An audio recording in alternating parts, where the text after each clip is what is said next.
आशीर्वाद मांगते थे।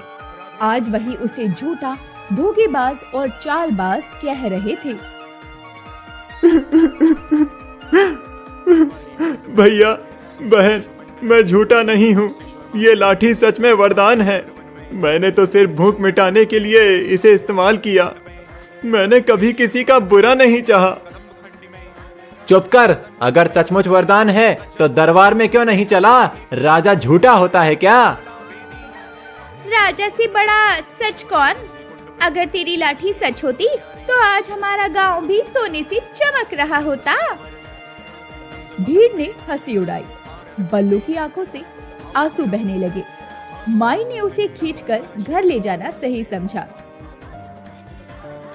बल्लू बेटा, मैंने तुझे पहले ही कहा था दरबार में मत जा, मगर तूने मेरी बात नहीं मानी। अब देख, सब तुझसे मुंह मोड़ रहे हैं। माई, गलती मेरी ही थी। मैंने सोचा था राजा खुश होगा तो गांव का भला होगा, लेकिन मैं भूल गया कि वरदान लालच के लिए नहीं है। अब लोग मुझे झूठा समझते हैं और ये लाठी मेरे लिए बोझ बन गई है।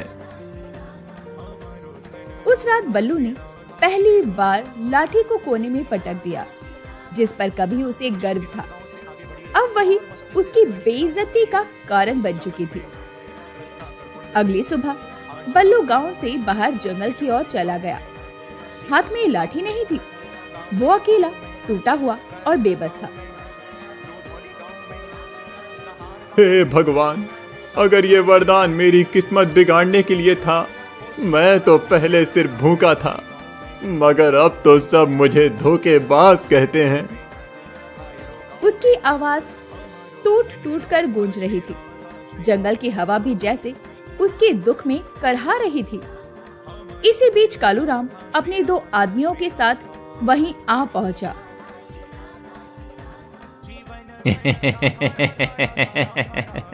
अरे अरे, देखो तो हमारे बल्लू महाराज रो रहे हैं। क्यों रे? सोने का पहाड़ बना दिया कि खड्डा ही खोद दिया? कालूराम, तू ही था ना जिसने राजा को उकसाया? तूने ही मेरी नियत पर शक करवाया। अरे मूर्ख, तू सोचता है इतनी बड़ी ताकत तुझ जैसे गरीब के लिए बनी है?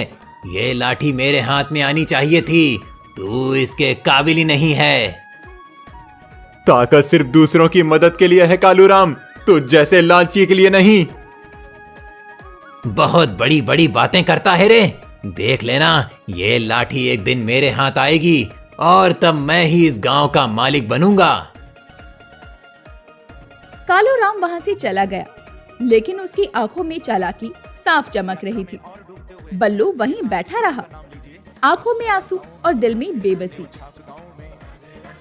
रात को झोपड़ी में माई बल्लू से कहती है, बेटा, हार मत मान।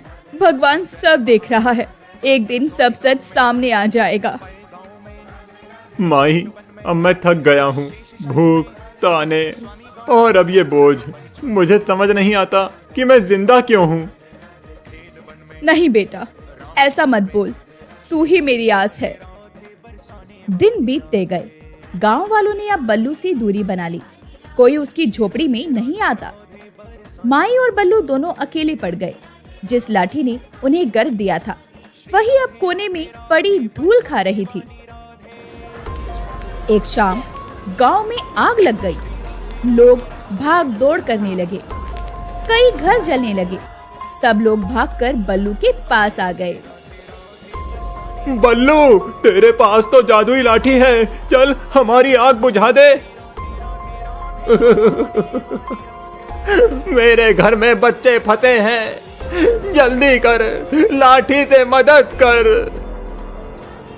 जब मैं सच कहता था तब तुम मुझे झूठा कहते थे। अब जब मुसीबत आई तो मेरे पास दौड़े चले आए। क्यों, मैं कोई खिलौना हूँ क्या? लेकिन बल्लू ने इंसानियत के बारे में सोच के लाठी उठाई और आग की ओर भागा।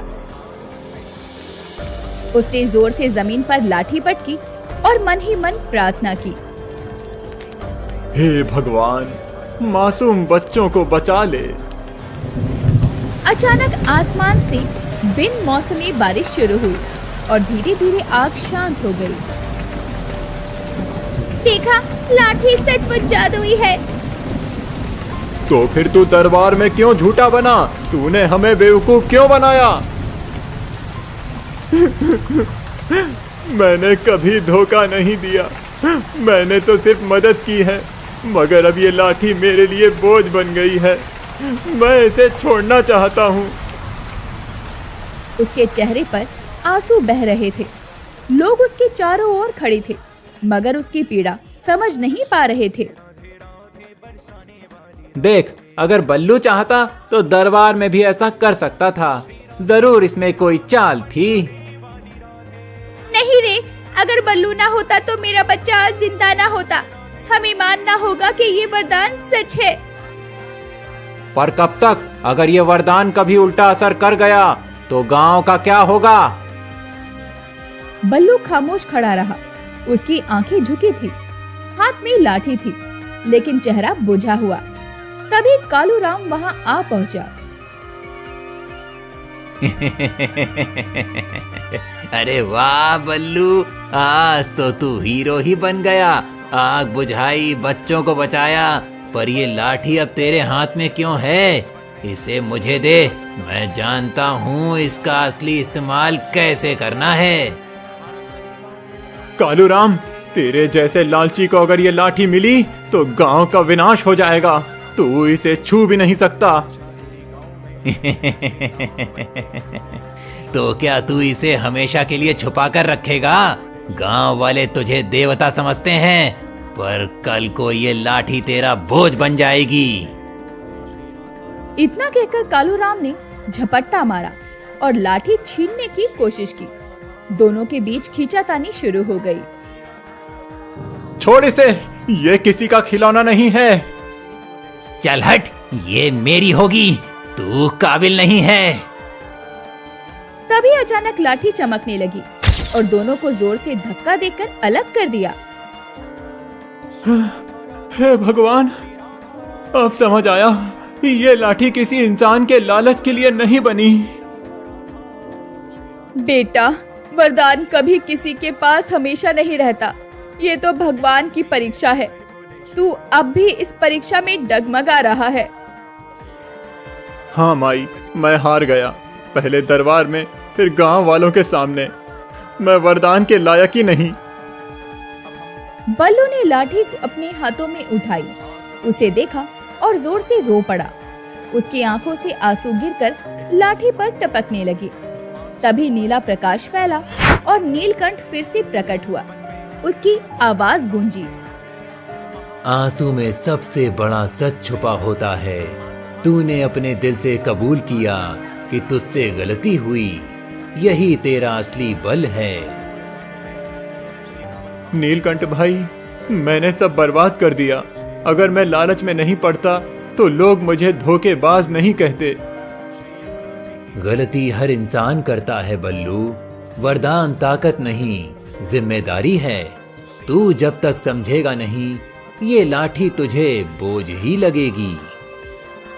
बेटा, अगर भगवान ने तुझे मौका दिया है तो तू फिर से उठ, मेहनत और सच्चाई से जी। वरदान रहे या ना रहे, इंसानियत सबसे बड़ा वरदान होता है। बल्लू ने कांपते हाथों से लाठी नीलकंठ की ओर बढ़ाई। भाई, ये लाठी अब मैं नहीं संभाल सकता। इसे लौटा लो। मैं मेहनत करूंगा, भूखा रहूंगा, लेकिन अब इस वरदान का बोझ नहीं उठाऊंगा। यही तो सच्ची जीत है बल्लू। जब इंसान अपने लालच को हराता है, तभी वो सच्चा बनता है। ये लाठी अब तुझे नहीं चाहिए, क्योंकि तूने असली सबक सीख लिया है।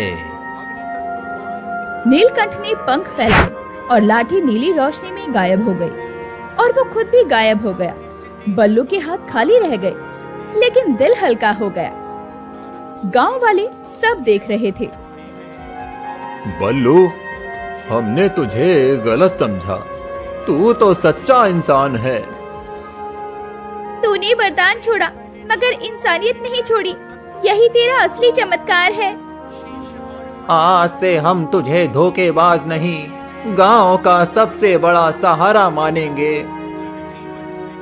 नहीं भैया बहन, मैं बस वही गरीब चरवाहा हूँ जो पहले था। फर्क इतना है कि अब मुझे समझ आ गया है, वरदान से बड़ा कोई वरदान नहीं है, बस मेहनत और इंसानियत। यही तो मैंने चाहा था बेटा, तूने आखिरकार सही राह पकड़ ली। गांव वाले अब बल्लू की मदद करने लगे, सब मिलकर मेहनत करने लगे। धीरे धीरे गांव में फिर खुशहाली लौट आई। बल्लू अब भी बकरियां चराता था, लेकिन उसके चेहरे पर अब संतोष था। शाम का समय था। बल्लू बकरियां लेकर पहाड़ी पर बैठा था। सूरज ढल रहा था। उसने आकाश की ओर देखा और मुस्कुराकर बुदबुदाया। धन्यवाद नीलकंठ भाई, तूने मुझे सिखाया कि असली ताकत लाठी में नहीं बल्कि दिल की सच्चाई और मेहनत में है।